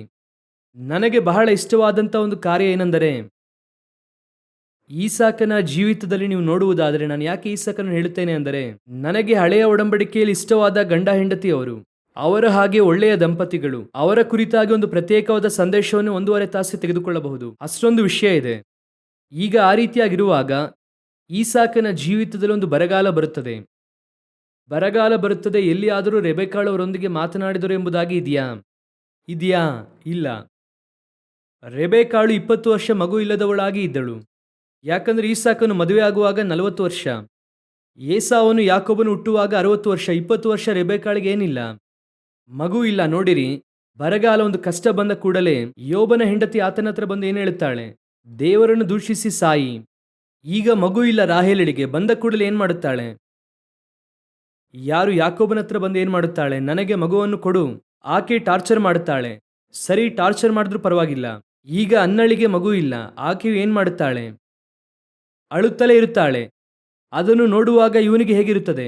ಮನಸ್ಸು ಕಷ್ಟವಾಗಿರುತ್ತದೆ. ಕೆಲವು ಸಮಯದಲ್ಲಿ ನಾವು ದುಃಖದಲ್ಲಿರುವಾಗ ಆದರಣೆಯಾಗಿರುವುದಕ್ಕಾಗಿ ಯಾರನ್ನು ಕೊಟ್ಟಿದ್ದಾರೆ? ಬಿದ್ದಾಗ ಮೇಲೆತ್ತುವುದಕ್ಕಾಗಿಯೇ ಕೊಟ್ಟಿದ್ದಾರೆ. ಈಗ ನೋಡಿ, ಹನ್ನಳು ಅಳುತ್ತಲೇ ಇದ್ದಾಳೆ. ಆದರೆ ರೆಬೆಕಾಳ ಜೀವಿತದಲ್ಲಿ 20 ವರ್ಷಗಳ ಕಾಲ ಕ್ಷಾಮ, ಮಗು ಇಲ್ಲ, ಭಯಂಕರವಾದ ಹೋರಾಟ. ಅದಕ್ಕಿಂತಲೂ ದೊಡ್ಡ ಸಮಸ್ಯೆ, ಆ ಊರಲ್ಲಿ ಹೆಣ್ಣು ಸುಂದರವಾಗಿದ್ದರೆ ಅಪಹರಿಸಿಕೊಂಡು ಹೋಗುತ್ತಾರೆ. ವಾಕ್ಯ ಹೇಳುತ್ತದೆ, ಈಸಾಕನು ಹೇಳುತ್ತಾನೆ, ಆಕೆಯ ನಿಮಿತ್ತ ನನ್ನನ್ನು ಕೊಂದು ಹಾಕುತ್ತಾರೆ ಎಂಬುದಾಗಿ ಭಯಪಟ್ಟು ಸಹೋದರಿ ಎಂದು ಹೇಳುತ್ತಾನೆ. ಹಾಗಾದ್ರೆ ಎಷ್ಟು ಭಯ ನೋಡಿ. ಅವನಿಗೆ ಎಷ್ಟು ಭಯ ಅಂದ್ರೆ ಆಕೆಗೆ ಎಷ್ಟು ಭಯ ಇರಬೇಕು. ಸಾರಾಳನ್ನು ಫರೋಹನನ್ನು ತೆಗೆದುಕೊಂಡು ಹೋಗುತ್ತಾನೆ. ಈಕೆಯು ಏನಂದುಕೊಳ್ಳುತ್ತಾಳೆ? ಆಕೆಯನ್ನು ಅಪಹರಿಸಿಕೊಂಡು ಹೋದಾಗ ಆಕೆಗೆ 65 ವರ್ಷ. ಯಾರನ್ನು ಕರೆದುಕೊಂಡು ಹೋಗುವಾಗ? ಸಾರಾಳನ್ನು ಕರೆದುಕೊಂಡು ಹೋಗುವಾಗ 65 ವರ್ಷ. ಎರಡನೇ ಸಾರಿ ಅಭಿಮಲೇಕನು ಕರೆದುಕೊಂಡು ಹೋಗುತ್ತಾನೆ. ಆಗ ಕರೆದುಕೊಂಡು ಹೋಗುವಾಗ ಆಕೆಗೆ 90 ವರ್ಷ. ಈಗ ರೆಬೆಕಾಳು ಏನಂದುಕೊಳ್ಳುತ್ತಾಳೆ? ಈ ಊರಿನವರು 90 ವಯಸ್ಸ ಮುದುಕೆಯನ್ನು ಕರೆದುಕೊಂಡು ಹೋಗಿದ್ದಾರಲ್ವಾ, 40 ವರ್ಷ ನನ್ನನ್ನು ಕರೆದುಕೊಂಡು ಹೋದ್ರೆ ಏನಾಗುತ್ತದೆ? ಭಯ ಇರುತ್ತದೋ ಇಲ್ವಾ? ಎಲ್ಲಾದ್ರೂ ಗುಣಗುಟ್ಟಲಿಲ್ಲ. ಸೋಲು ಬರುವಾಗ, ಪರಿಸ್ಥಿತಿ ಬರುವಾಗ, ಕಣ್ಣೀರು ಬರುವಾಗ ಒಬ್ಬರಿಗೆ ಒಬ್ಬರು ಆದರಣೆಯಾಗಿರುವುದಕ್ಕಾಗಿಯೇ ದೇವರು ಕೊಟ್ಟಿದ್ದಾರೆ. ದೇವರು ಹೇಗೆ ಕೊಟ್ಟಿದ್ದಾರೋ ಅದನ್ನು ಹಾಗೆ ಸ್ವೀಕರಿಸಿರಿ, ಅಷ್ಟೇನೆ. ಡಿಸ್ಕರೇಜ್ ಆಗುವಂತ ಅವಶ್ಯಕತೆನೇ ಇಲ್ಲ. ಹಾಗೆ ಗಂಡನನ್ನು ಖಂಡಿಸಿ, ಹಾಗೆ ಹೆಂಡತಿಯನ್ನು ಖಂಡಿಸಿ. ವಾಕ್ಯ ಹೇಳುತ್ತದೆ, ಬಿದ್ದವನನ್ನು ಮೇಲೆತ್ತುವುದಕ್ಕಾಗಿಯೇ ದೇವರೊಬ್ಬರನ್ನು ಕೊಟ್ಟಿದ್ದಾರೆ, ಬಿಟ್ಟರೆ ನಿಂತವನನ್ನು ಬೀಳಿಸುವುದಕ್ಕಾಗಿ ಅಲ್ಲ. ಕೆಲವು ಸಮಯದಲ್ಲಿ ಎಲ್ಲರಿಗೂ ಎಲ್ಲ ಟ್ಯಾಲೆಂಟ್ ಇರುವುದಿಲ್ಲ ನೋಡಿ. ಹಿಟ್ಲರು ಭಯಂಕರ ಟ್ಯಾಲೆಂಟ್ ಆದ ವ್ಯಕ್ತಿ, ಲೋಕವನ್ನೇ ಕೈವಶ ಮಾಡಿಕೊಳ್ಳುವ ಭಯಂಕರ ಟ್ಯಾಲೆಂಟು. ಆದರೆ ಕಡೆಯದಾಗಿ ಅವನು ಮಾಡಿದ್ದೆಲ್ಲವೂ ಕೂಡ ತಪ್ಪು. ಆತ್ಮಹತ್ಯೆ ಮಾಡಿಕೊಂಡು ಸತ್ತು ಹೋದ. ಆ ರೀತಿ ಟ್ಯಾಲೆಂಟ್ ಆದ ಒಬ್ಬ ತಪ್ಪಾದ ಟ್ಯಾಲೆಂಟ್ ಆದ ಗಂಡ ಇರುವುದಕ್ಕಿಂತಲೂ ಒಂದು ವೇಳೆ ಟ್ಯಾಲೆಂಟ್ ಇಲ್ಲದೆ ಒಳ್ಳೆಯವನಾಗಿರುವುದು ಎಷ್ಟು ಮುಖ್ಯ ಅಲ್ವಾ? ಎಷ್ಟೋ ಜನ ನೋಡಿ, ಹಾಗೆ ಊರಲ್ಲೆಲ್ಲ ಸಾಲ ಮಾಡಿ, ಹಾಗೆ ಮನೆಯನ್ನು ಕಟ್ಟಿ, ಕಾರ್ ತೆಗೆದುಕೊಂಡು ಎಲ್ಲರ ಮುಂದೆ ಗರ್ವದಿಂದ ಇರುತ್ತಾರೆ. ಆದರೆ ದಿಢೀರೆಂಬುದಾಗಿ ಪೊಲೀಸ್ ಬಂದು ಕರೆದುಕೊಂಡು ಹೋಗುತ್ತಾರೆ. ಒಂದು ವೇಳೆ ನಿಮ್ಮ ಗಂಡನೋ ಹೆಂಡತಿಯೋ ಆ ರೀತಿಯಾಗಿ ಕಾರ್ಯವನ್ನು ಮಾಡುವವರಾಗಿರುವುದಿಲ್ಲ. ಸ್ವಲ್ಪ ಸಂಪಾದಿಸುತ್ತಾರೆ, ಆದರೆ ನಂಬಿಗಸ್ತರಾಗಿರುತ್ತಾರೆ. ಯಾರಿಗೂ ಗೊತ್ತಿರುವುದಿಲ್ಲ, ಆದರೆ ಜೀವಿತ ನೆಮ್ಮದಿಯಾಗಿರುತ್ತದೆ. ನಾವು ಹಾಗೆ ಪ್ರೆಷರನ್ನು ಕೊಡುವಂಥದ್ದು. ನಿನಗೆ ಅಡುಗೆ ಮಾಡುವುದಕ್ಕೆ ಗೊತ್ತಿಲ್ಲ, ಅದು ಗೊತ್ತಿಲ್ಲ, ಕುಟುಂಬ ನಡೆಸುವುದಕ್ಕೆ ಗೊತ್ತಿಲ್ಲ. ಕೂಡಲೇ ಆಕೆಯು ನಿನಗೆ ಅದು ಗೊತ್ತಿಲ್ಲ, ಇದು ಗೊತ್ತಿಲ್ಲ. ಬಹಳ ಕೇರ್ಫುಲ್ ಆಗಿರ್ರಿ. ದೇವರು ಇಬ್ಬರನ್ನಾಗಿ ಕೊಟ್ಟಿರುವುದು ಯಾತಕ್ಕಾಗಿ ಅಂದರೆ, ನಿಂತಿರುವವನನ್ನು ಬೀಳಿಸುವುದಕ್ಕಾಗಿ ಅಲ್ಲ, ಬಿದ್ದಿರುವವನನ್ನು ಮೇಲೆ ಎತ್ತುವುದಕ್ಕಾಗಿ. ಪ್ರಸಂಗಿ ಪುಸ್ತಕ 4:11. ಮತ್ತು ಒಬ್ಬನ ಮಗಳೊಬ್ಬನು ಮಲಗಿಕೊಂಡರೆ ಇಬ್ಬರಿಗೂ ಬೆಚ್ಚಗಾಗುವುದು, ಒಂಟಿಗನಿಗೆ ಹೇಗೆ ಬೆಚ್ಚಗಾದೀತು. ಕರ್ತನು ಏನು ಹೇಳುತ್ತಿದ್ದಾರೆ ಗೊತ್ತಾ? ಒಂದು ವೇಳೆ ಆತ್ಮಿಕ ಜೀವಿತದಲ್ಲಿ ಬಿಸಿ ಇಲ್ಲದೆ ಇರುವಂಥ ಸ್ವಭಾವ ಇದ್ದರೆ, ಬಿಸಿಯನ್ನು ಉಂಟು ಮಾಡುವುದಕ್ಕಾಗಿಯೇ ದೇವರು ಇನ್ನೊಬ್ಬನನ್ನು ಕೊಡುತ್ತಾರೆ. ನಾನು ಹೇಳುತ್ತೇನೆ, ಸಭೆಗಳಿಗೆ ಹೋಗಿರಿ, ಯಾವುದೇ ಚರ್ಚ್ಗೆ ಹೋಗಿರಿ, ಅದು CSI, ಪೆಂಟೆಗೋಸ್ಟಲ್ ಯಾವುದೇ ಆಗಿರಲಿ, ಯಾವುದೇ ಚರ್ಚ್ಗೆ ಬೇಕಾದರೂ ಹೋಗಿರಿ, ಹೆಣ್ಣು ಮಕ್ಕಳೇ ಅಧಿಕವಾಗಿರುತ್ತಾರೆ. ಕಾರಣ ಏನು ಗೊತ್ತಾ? ಒಂದು ಕುಟುಂಬದಲ್ಲಿ ಕಿಡಿಯನ್ನು ಹತ್ತಿಸುವುದಕ್ಕೆ ದೇವರು ಹೆಣ್ಣು ಮಕ್ಕಳನ್ನೇ ಉಪಯೋಗಿಸುತ್ತಾರೆ.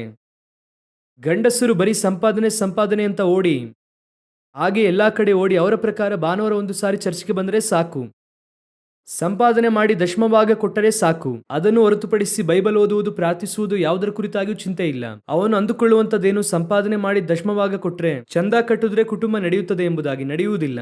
ಆ ಕುಟುಂಬದಲ್ಲಿ ಬ್ಯಾಕ್ ಬೋನ್ ಆಗಿ ಒಬ್ಬ ತಾಯಿ ಪ್ರಾರ್ಥಿಸುತ್ತಾ ಇರುತ್ತಾಳೆ, ಆ ತಾಯಿ ಬೈಬಲ್ ಓದುತ್ತಾ ಇರುತ್ತಾಳೆ. ಒಂದು ಕಾಲ ಬರುತ್ತದೆ, ಆ ಕುಟುಂಬದ ಇಡೀ ಆತ್ಮಿಕ ಜೀವಿತವನ್ನು ನಾನೀಗ ನೋಡುತ್ತೇನೆ. ಅನೇಕ ಹೆಣ್ಣು ಮಕ್ಕಳನ್ನು ನೋಡುತ್ತೇನೆ, ರಕ್ಷಣೆ ಹೊಂದದೇ ಇರುವಂಥ ಗಂಡನನ್ನು ಪ್ರಾರ್ಥಿಸಿ ರಕ್ಷಣೆಗೆ ನಡೆಸಿದ್ದಾರೆ, ಕೆಟ್ಟವರಾಗಿದ್ದಂಥ ಗಂಡನನ್ನು ಬದಲಾಯಿಸಿದ್ದಾರೆ. ಇಬ್ಬರು ಇರುತ್ತಾರೆ, ಒಬ್ಬನು ಬೆಚ್ಚಗಿಲ್ಲದೆ ಇರುತ್ತಾನೆ. ಆ ಇನ್ನೊಬ್ಬನಿಗೆ ಕಿಡಿ ಹತ್ತಿಸುವುದು ಯಾರೆಂದರೆ ಜೊತೆಗಿರುವಂಥವನು. ಅದಕ್ಕಾಗಿಯೇ ದೇವರು ಕೊಟ್ಟಿದ್ದಾರೆ. ಒಂದು ವೇಳೆ ಹೆಂಡತಿ ರಕ್ಷಣೆ ಹೊಂದದೇ ಇದ್ದರೆ, ದೇವರ ಬಳಿ ಬರದೇ ಇದ್ದರೆ, ಅವರಿಗೆ ಕಿಡಿ ಹತ್ತಿಸಿ ದೇವರ ಕಡೆಗೆ ನಡೆಸುವಂಥದ್ದು ಯಾರೋ ಜವಾಬ್ದಾರಿ? ಗಂಡನ ಜವಾಬ್ದಾರಿ. ಇವತ್ತು ಗಂಡ ರಕ್ಷಣೆ ಹೊಂದಿಲ್ಲ ಎಂಬುದಾಗಿ ಹೇಳಿದ ಕೂಡಲೇ ಒಂದು ಗುಂಪು ಹೇಗಿದೆ ಎಂದರೆ, ಇವರು ಬೇಡ. ಒಬ್ಬ ಆಕೆ ಹೇಳಿದ್ರಂತೆ, ನನ್ನ ಗಂಡ ರಕ್ಷಣೆ ಹೊಂದಿಲ್ಲ, ರಕ್ಷಣೆ ಹೊಂದದೇ ಇರುವಂಥವರ ಜೊತೆಯಲ್ಲಿ ಇರಬಾರದು, ಅವಿಶ್ವಾಸಿಗಳೊಂದಿಗೆ ವಿಶ್ವಾಸಿಗಳು ಏನಾಗಬಾರದು, ಇಜ್ಜೋಡಾಗಬಾರದೆಂಬುದಾಗಿದೆಯಲ್ಲ, ನಾನು ನನ್ನ ಗಂಡನೊಂದಿಗೆ ಇರುವುದಿಲ್ಲ ಎಂಬುದಾಗಿ ಪಾಸ್ಟರ್ ಹತ್ರ ಹೇಳುತ್ತಾರೆ.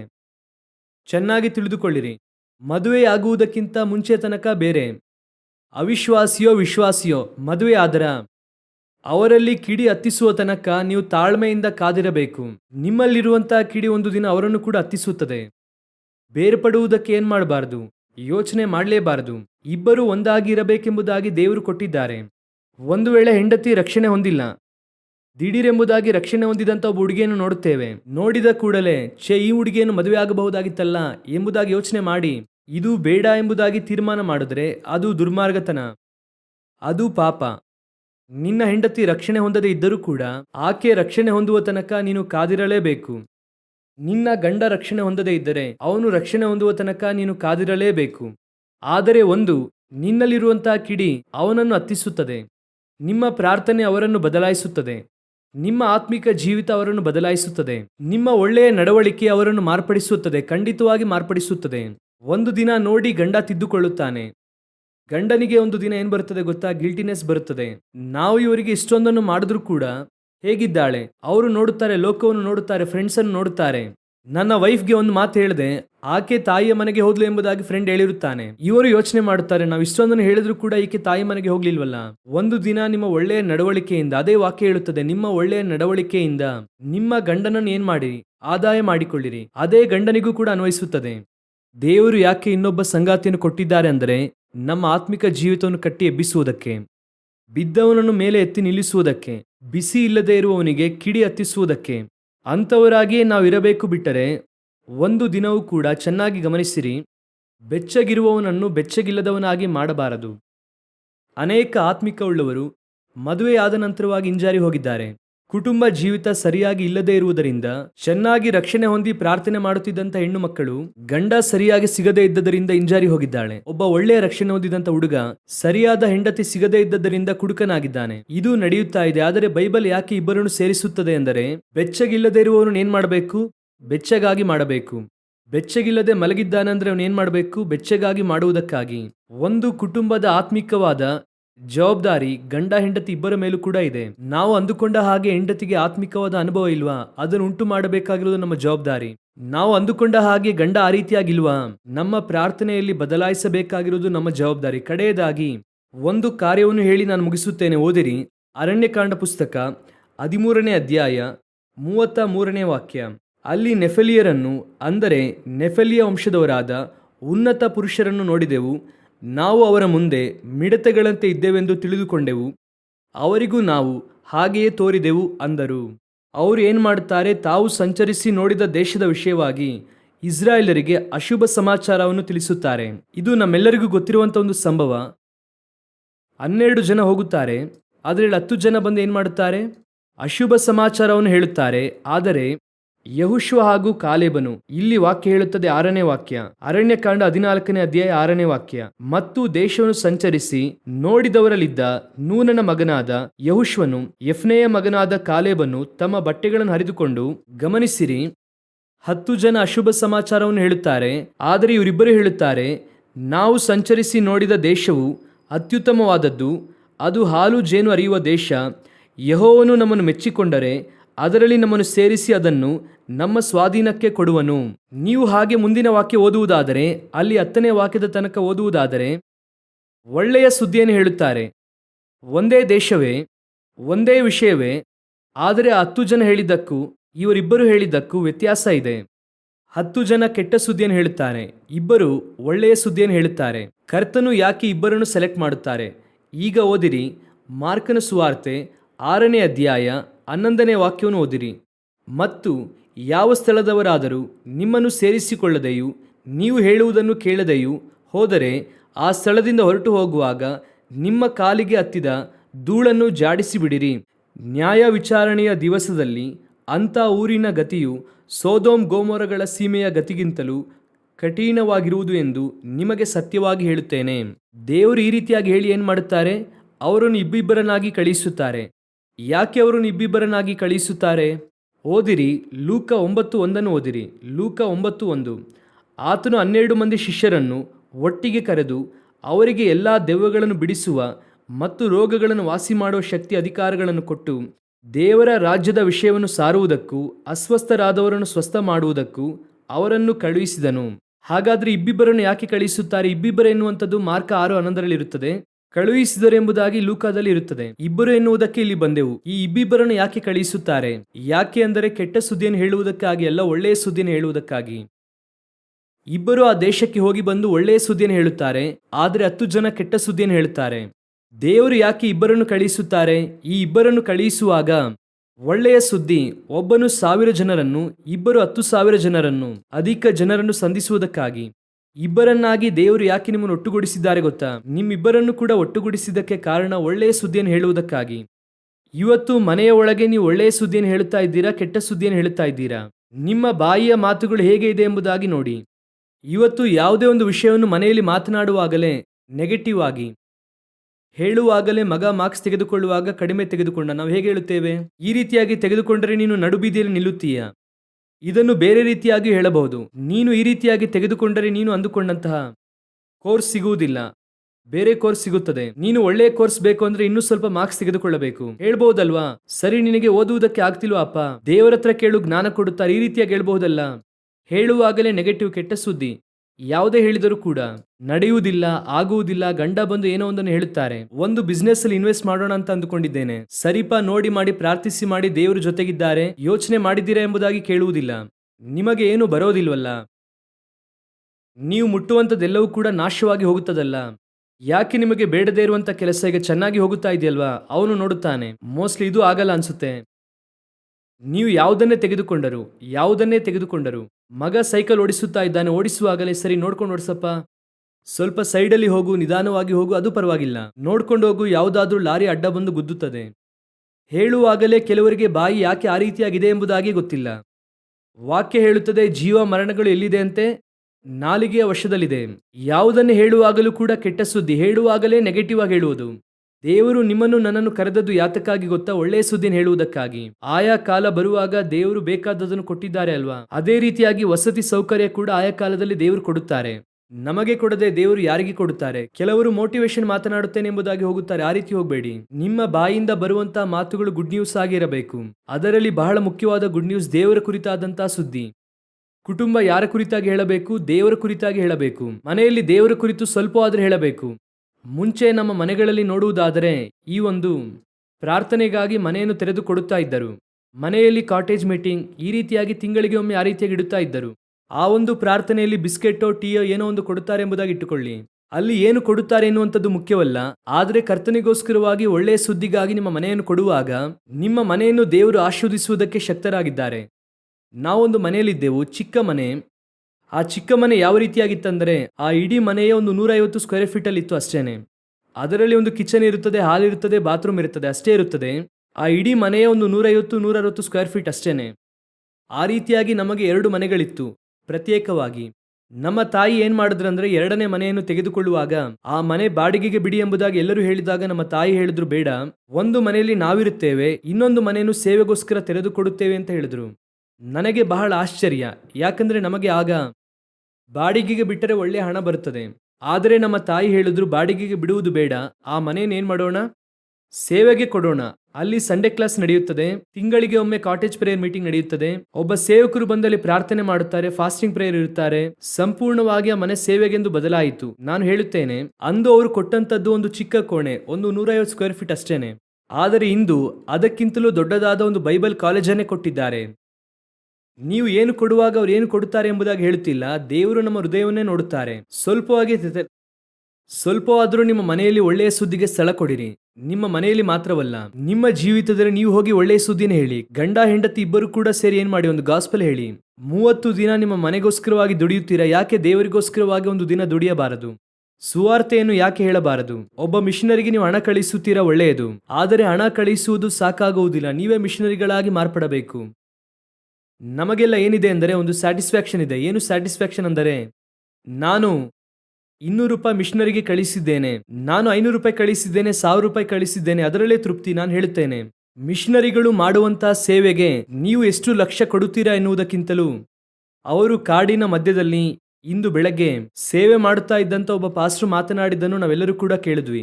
ಅವರು ಬಹಳ ಅಳುತ್ತಾ ಮಾತನಾಡುತ್ತಾ ಇದ್ದಾರೆ, ಸತ್ಯ. ವಿಡಿಯೋ ಕಾಲಲ್ಲಿ ನೋಡಿದ್ವಿ. ಅಷ್ಟೊಂದು ಕಠಿಣವಾಗಿ ನಾರ್ತ್ ಇಂಡಿಯಾದಲ್ಲಿ ಸೇವೆಯು ಹೋಗುತ್ತಾ ಇದೆ.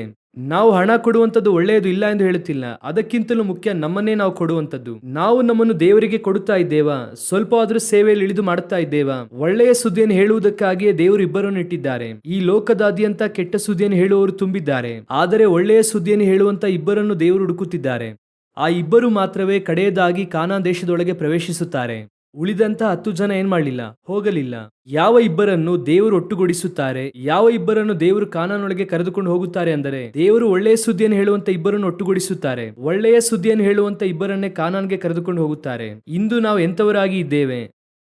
ಗಂಡ ಹೆಂಡತಿ ಒಳ್ಳೆಯ ಸುದ್ದಿ ಎನ್ನುವಂತ ಹೆಸರಿನಲ್ಲಿ ಈ ಲೋಕದಲ್ಲಿ ಜೀವಿಸುವುದಕ್ಕೆ ಏನೆಲ್ಲ ಸಂಪಾದನೆ ಮಾಡಬೇಕು, ಏನೆಲ್ಲ ಕಟ್ಟಬೇಕು, ಮಕ್ಕಳಿಗೆ ಯಾವ ಇನ್ಸೂರೆನ್ಸ್ ಮಾಡಿಸಬೇಕು, ಭವಿಷ್ಯದಲ್ಲಿ ಏನು ಕೂಡಿಸಿಡಬೇಕು, ಮಕ್ಕಳಿಗೆ ಯಾವ ಸ್ಥಳವನ್ನು ತೆಗೆದುಕೊಳ್ಳಬೇಕು, ಇದು ಯಾವುದು ಕೂಡ ಒಳ್ಳೆಯ ಸುದ್ದಿ ಅಲ್ಲ. ಗೊತ್ತಾ ನಿಮಗೆ? ಇದು ಯಾವುದು ಕೂಡ ಒಳ್ಳೆಯ ಸುದ್ದಿ ಅಲ್ಲ. ಇದನ್ನು ನೀವು ನಿಮ್ಮ ಮಕ್ಕಳಿಗೆ ಮಾಡುತ್ತೀರಾ? ನಾಳೆ ನಿಮ್ಮ ಮಕ್ಕಳಿಗೆ ಅದು ಹೋಗುತ್ತದಾ ಅಂತ ಗೊತ್ತಿಲ್ಲ. ಹೋದರೂ ಕೂಡ ಸರಿಯಾಗಿ ನಿಮ್ಮ ಮಕ್ಕಳು ಅದನ್ನು ಇಟ್ಟುಕೊಳ್ಳುತ್ತಾರೆ ಅಂತ ಗೊತ್ತಿಲ್ಲ. ಆದ್ರೆ ಒಂದು, ನೀವು ಸಂಪಾದಿಸುವಂತ ಆತ್ಮ ಖಂಡಿತವಾಗಿ ಪರಲೋಕಕ್ಕೆ ಬರುತ್ತದೆ. ಅದು ಪರಲೋಕದಲ್ಲಿ ಸೊತ್ತಾಗಿರುತ್ತದೆ. ಆ ಸೊತ್ತನ್ನು ಯಾರು ಕೂಡ ನಿಮ್ಮ ಕೈಯಿಂದ ತೆಗೆದುಕೊಳ್ಳುವುದಕ್ಕೆ ಸಾಧ್ಯವಿಲ್ಲ. 50-60 ವರ್ಷ ಕಷ್ಟಪಟ್ಟು ಸಂಪಾದನೆ ಮಾಡುತ್ತೀರಾ, PF ಬರುತ್ತದೆ, ರಿಟೈರ್ಡ್ ಆಗುವಾಗ ಹಣ ಬರುತ್ತದೆ, ಎಲ್ಲವನ್ನು ಕೂಡ ಇಟ್ಟು ಮನೆ ಕಟ್ಟುತ್ತೀರಾ. ಈ ಮನೆ ಕಡೆಯ ತನಕ ಪರಲೋಕಕ್ಕೆ ಬರುತ್ತದಾ ಅಂತ ಗೊತ್ತಿಲ್ಲ. ಆದರೆ ನೀವು ಸಂಪಾದಿಸುವಂತ ಆತ್ಮ ಕಡೆಯ ತನಕ ಪರಲೋಕಕ್ಕೂ ಬರುತ್ತದೆ. ಹಾಗಾದ್ರೆ ನಾವು ಯಾವುದು ಒಳ್ಳೆಯ ಸುದ್ದಿ, ಯಾವುದನ್ನು ಸಂಪಾದಿಸಬೇಕೆಂದು ಅರ್ಥ ಮಾಡಿಕೊಳ್ಳಬೇಕು, ಯಾವುದಕ್ಕೆ ಇನ್ವೆಸ್ಟ್ ಮಾಡಬೇಕೆಂದು ನೋಡುತ್ತೇವೆ. ಕೆಲವರೆಲ್ಲ 50 ವರ್ಷದ ತನಕ ಇನ್ಸೂರೆನ್ಸ್ ಮಾಡಿಸುತ್ತಾರೆ. ಯಾಕೆ ಮಾಡಿಸುತ್ತಾರೆ ಗೊತ್ತಾ?